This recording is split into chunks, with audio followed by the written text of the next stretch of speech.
No cerrado vou cantar, juventude a se encontrar. PEC pode é nosso som, na batida segue o tom. Bem-vindos ao terceiro episódio do PEC Pod, essa jornada pela tradição do estado de Goiás, que você seguramente é o nosso principal convidado. Como é do conhecimento de vocês, estamos recepcionando nessa temporada de abertura estudantes da rede pública do estado de Goiás que se destacaram no 8º concurso literário de redação Bariane Hortêncio. Essa iniciativa foi pensada em conjunto com a Secretaria de Estado da Educação e o Centro de Mídias, justamente para valorar e conferir protagonismo às escrevivências textuais dos nossos jovens estudantes da rede pública.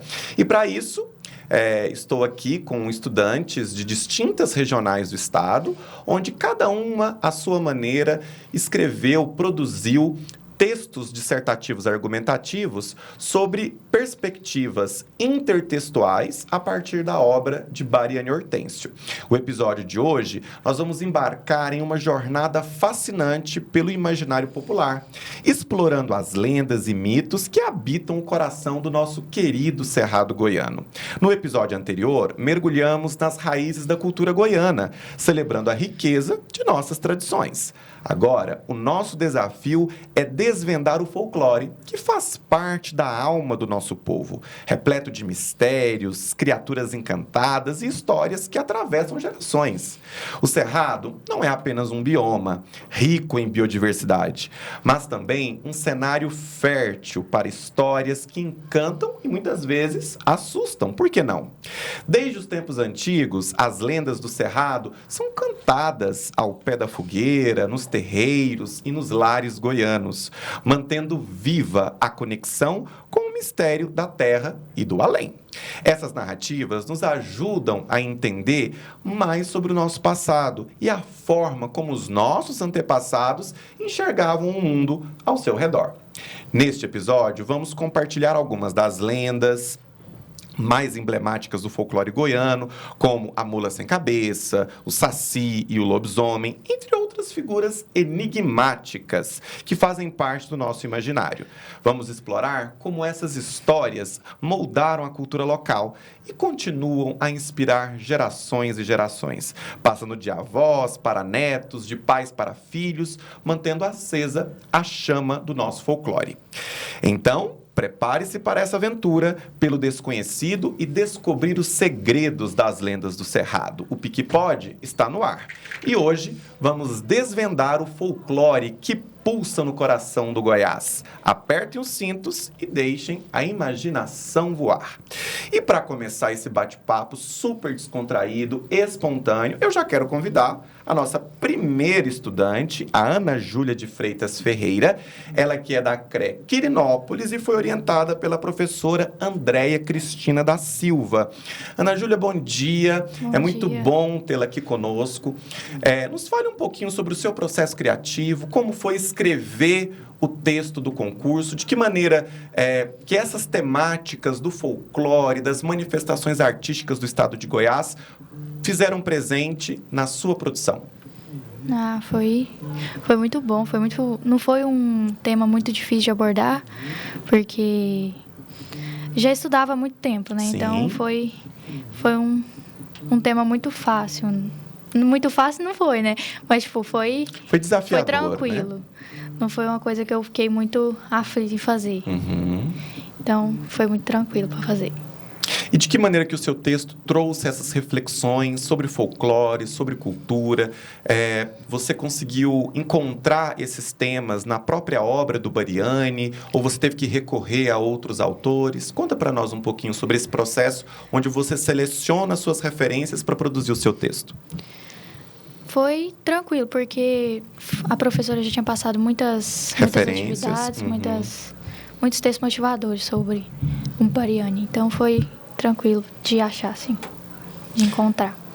E ao longo do seu texto, a intervenção social, que é o momento onde o estudante se posiciona diante da temática proposta pelo concurso, pelo tema norteador, qual foi a sua intervenção social? De que maneira que uma jovem estudante do ensino médio como você se vê diante dessas manifestações culturais?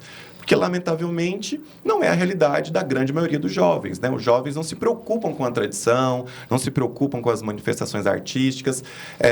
Para você, como que é isso? Você se preocupa? Sempre foi atenta a essas manifestações? Eu sempre pesquisei bastante sobre o estado, como que fala, tipo, as pessoas importantes, assim, no estado. Eu sempre pesquisei bastante sobre, para conhecer melhor as pessoas do meu estado, como que é e como eles foram conhecidos. Maravilha. Bom, quero agradecer a Ana Júlia e já emendar essa prosa boa com a Júlia Guimarães Godoy, ela que é da CRE Mineiros e foi orientada pela professora Marinalda Ricarda de Rezende. Bom dia. Bom dia. Conte para nós um pouquinho, como que foi esse processo criativo do texto, quais os desafios que você enfrentou, fale das referências, se você utilizou alguma intertextualidade. Tudo bem? Tudo.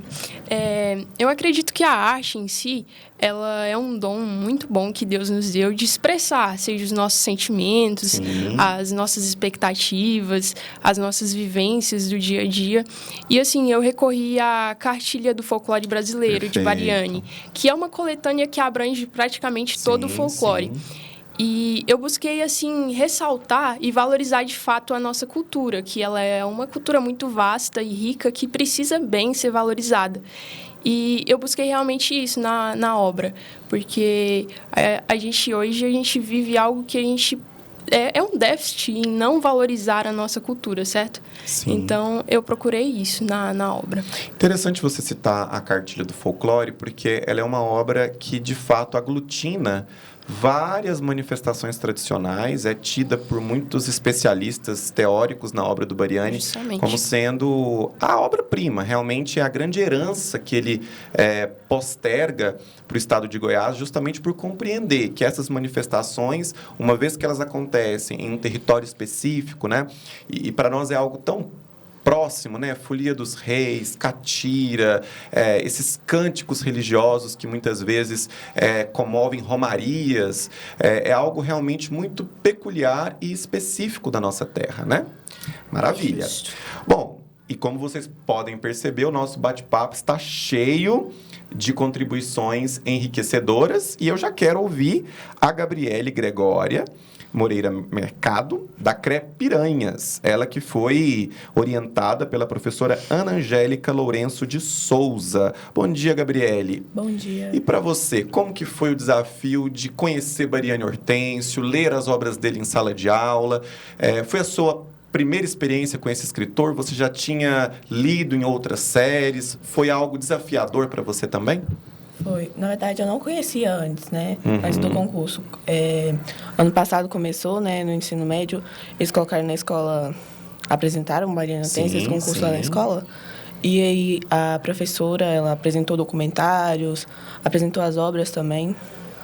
E essa transposição entre conhecer a obra do Bariani e propriamente escrever uma dissertação argumentativa com uma temática tão própria da nossa cultura, como que foi para você essa experiência? Quais os desafios?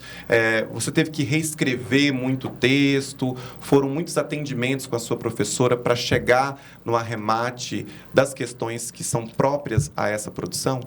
Não foi muito difícil, mas eu tive que dar umas pesquisadas. E algumas referências que você consegue lembrar, dos livros que você leu, que você consultou dentro dessa temática? Referência não, mas eu dissertei na argumentação que... Calma. Tranquilo. Que a gente tende a valorizar a cultura de fora. Sim, sim. E o Bariani Hortêncio procurava valorizar a cultura de Goiás. E também, como exemplo, eu coloquei a Congada de Goiás, que antes de pesquisar eu não conhecia. Sim. Então, aumentou o meu repertório sociocultural do concurso. E você participou de alguma festa tradicional? É algo próprio da sua cultura familiar? Ou o concurso despertou também esse olhar para essas manifestações que são tão próprias da nossa gente? Despertou. Não é costume Sim. ter essas tradições lá. Maravilha. Bom, e é muito interessante perceber que essas culturas, né, essas manifestações que são atravessadas pelo sincretismo religioso, elas também dizem de um processo da oralidade que é próprio do Bariani Hortêncio, né? Quer dizer, as obras, elas versam sobre esse fazer que perpetua a comunicação oral, a comunicação fluida, não é? Essa linguagem mais espontânea. E eu já passo, né, para a nossa última convidada desse episódio, a Isadora Pereira da Silva, de Abreu, ela que é da CRE Pires do Rio e que foi orientada pela professora Maria Gabriela Gomes Pires.